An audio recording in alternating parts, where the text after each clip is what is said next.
دوستو، دنیا کا سب سے معتبر اور بے غرض رشتہ ماں کا ہوتا ہے۔ ایک ایسی ہستی جو اپنی خوشیاں، اپنی نیند اور اپنی صحت تک اولاد کی ایک مسکراہٹ پر قربان کر دیتی ہے۔ لیکن افسوس، جب وہی اولاد جوان ہوتی ہے تو اکثر بھول جاتی ہے کہ جس قد سے وہ آج دنیا کو دیکھ رہے ہیں، وہ قد انہیں اپنی ماں کے کندھوں پر بیٹھ کر ملا تھا۔ یہ کہانی ہے ایک بوڑھی ماں حلیمہ بی بی کی، جس نے جوانی میں ہی اپنے شوہر کو کھو دیا تھا۔ اس کے پاس رہنے کو ایک چھوٹا سا مکان اور ممتا سے بھرا دل تھا۔ اس نے لوگوں کے گھروں میں سلائی کڑھائی کی، برتن دھوئے، لیکن اپنے اکلوتے بیٹے اسلم کو کبھی محسوس ہونے نہیں دیا کہ وہ یتیم ہے۔ اسلم جب اسکول سے آتا تو ماں اپنی بھوک مٹا کر اس کے لیے روٹی بچا کر رکھتی۔ اسلم کہتا، امی آپ نے کھانا کھا لیا؟ تو وہ مسکرا کر کہتی، ہاں بیٹا، میرا پیٹ بھرا ہوا ہے، تو جی بھر کے کھا۔ وقت گزرتا گیا، حلیمہ کی دعائیں رنگ لائیں اور اسلم ایک بہت بڑی کمپنی میں مینیجر بن گیا۔ اب گھر میں خوشحالی آ گئی تھی۔ اسلم کی شادی عالیہ سے ہوئی، جو ایک امیر اور جدید خیالات رکھنے والی لڑکی تھی۔ شروع میں تو سب ٹھیک رہا، لیکن جیسے ہی وقت گزرا، عالیہ کو حلیمہ بی بی کی موجودگی کھٹکنے لگی۔ عالیہ اکثر اسلم سے کہتی، تمہاری ماں ہر وقت کھانستی رہتی ہے، میرے دوست آتے ہیں، مجھے شرمندگی ہوتی ہے، ان کے کپڑوں سے عجیب سی بو آتی ہے۔ اسلم، جو کبھی ماں کا سایہ بن کر رہتا تھا، اب اپنی بیوی کی محبت میں اندھا ہو چکا تھا۔ وہ خاموش رہتا اور ماں کی بے عزتی ہوتے دیکھتا رہتا۔ ایک دن عالیہ نے حد کر دی۔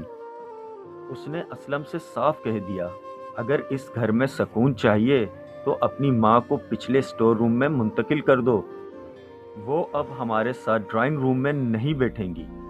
اسلم نے بوجھل دل کے ساتھ، یا شاید بے حسی کے ساتھ، اپنی ماں کا بستر اس چھوٹے سے اندھیرے کمرے میں لگا دیا جہاں کباڑ رکھا ہوتا تھا۔ حلیمہ بی بی چپ چاپ سب سہتی رہی۔ ان کی زبان پر کوئی شکایت نہ تھی، بس آنکھوں میں آنسو ہوتے۔ ایک دن کھانے کے دوران حلیمہ بی بی کے ہاتھ کانپے اور شیشے کی قیمتی پلیٹ ان کے ہاتھ سے گر کر ٹوٹ گئی۔ عالیہ غصے سے آگ بگولا ہو گئی اور چیخی، تم سے ایک پلیٹ نہیں سنبھالی جاتی؟ کل کو تم ہمارا قیمتی سامان بھی توڑ دو گی۔ اگلے دن عالیہ بازار گئی اور ایک سستا سا مٹی کا پیالہ خرید لائی۔ اس نے وہ پیالہ ساس کے سامنے پھینکا اور کہا، آج سے آپ اسی میں کھانا کھائیں گی تاکہ ہمارے برتن محفوظ رہیں۔ اسلم اور عالیہ کا ایک 7 سالہ بیٹا تھا جس کا نام زید تھا۔ زید اپنی دادی سے بہت پیار کرتا تھا۔ وہ چھپ کر ان کے پاس جاتا اور دادی اسے پرانی کہانیاں سناتی۔ وہ اپنے والدین کا دادی کے ساتھ سلوک خاموشی سے دیکھتا رہتا تھا۔ ایک شام اسلم دفتر سے تھکا ہارا گھر لوٹا۔ اس نے دیکھا کہ صحن میں زید مٹی کے کچھ ٹوٹے ہوئے پیالوں اور گارے کے ساتھ کچھ بنانے کی کوشش کر رہا ہے۔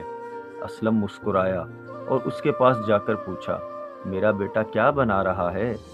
کوئی کھلونا؟ زید نے معصومیت سے اپنے باپ کی آنکھوں میں آنکھیں ڈال کر کہا، نہیں پاپا، میں مٹی کا ایک بہت مضبوط پیالہ بنا رہا ہوں۔ اسلم نے ہنستے ہوئے پوچھا، کیوں؟ زید کا جواب بجلی بن کر گرا، پاپا، یہ میں اس لیے بنا رہا ہوں تاکہ جب آپ اور مما بوڑھے ہو جائیں تو میں آپ دونوں کو اسی میں کھانا دیا کروں۔ مجھے ڈر ہے کہ کہیں مجھ سے شیشے کی پلیٹ نہ ٹوٹ جائے، اس لیے میں نے سوچا آپ کے لیے پہلے سے ہی مٹی کا پیالہ تیار کر لوں۔ زید کے الفاظ نے جیسے اسلم کے وجود کو جھنجھوڑ کر رکھ دیا۔ اسے اپنی ماں کی وہ تمام قربانیاں یاد آنے لگیں جو اس نے اسے پالنے کے لیے دی تھیں۔ اسے احساس ہوا کہ وہ اپنی اولاد کو کیا سبق دے رہا ہے۔ اسلم کی آنکھوں سے زاروں قطار آنسو بہنے لگے۔ وہ بھاگتا ہوا اپنی ماں کے اندھیرے کمرے میں گیا، ان کے قدموں میں گر گیا اور دھاڑے مار مار کر رونے لگا، امی مجھے معاف کر دیں، میں بھٹک گیا تھا۔ حلیمہ بی بی نے ہمیشہ کی طرح اپنے بیٹے کے سر پر ہاتھ رکھا اور اسے گلے لگا لیا۔ عالیہ بھی دروازے پر کھڑی یہ سب دیکھ رہی تھی۔